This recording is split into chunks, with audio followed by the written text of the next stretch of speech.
Sorry po, ma'am. Na-late po ako. Dumating ka ba, ano? It's okay. Take your seat. Ma'am, huwag na po tayo mag-klase. Wala naman pong ginagawa. First day pa lang naman po. Oo nga po, ma'am. Huwag na po tayo mag-klase. Muna lang tayo. Diba? Oo nga! Oo nga! Oo nga! I beg to disagree. Kaya nga tayo nasa school para matuto, di ba? And the first day is the most important day because the orientation will be conducted. Very well said. You have to remember that your main goals in going to school are to be a responsible student, to learn and to prepare yourselves in your chosen fields in the future.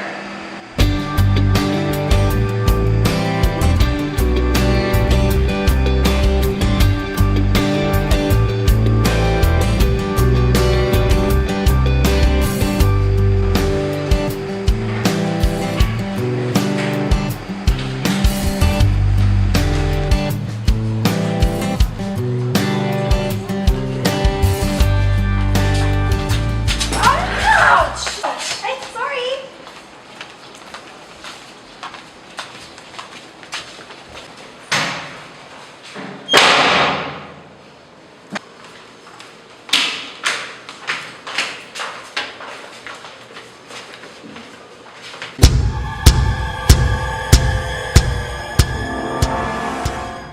Capital O-M-G!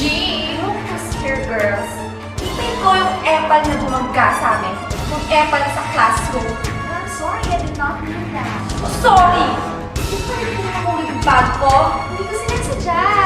Easy lang sa dyan. Dali lang. Sorry. Easy lang. Ay, madami sila dito. Easy!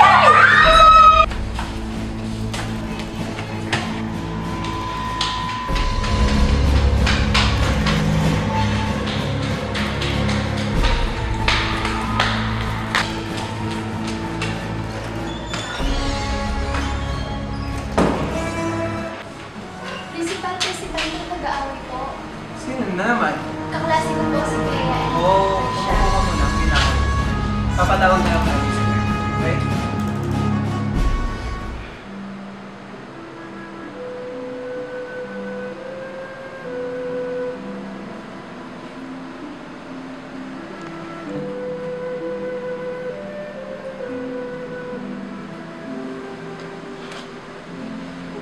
Ano ba talagang nangyari?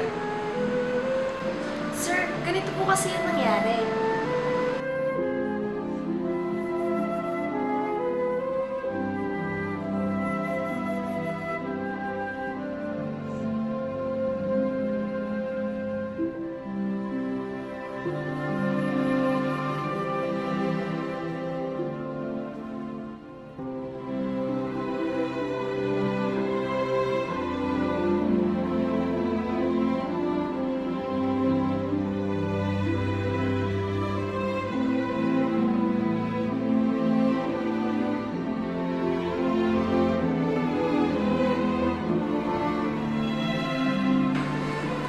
Leia, dahil sa ginawa mong yon, napagdesisyonan ko na ipatawag ang mga magulang mo.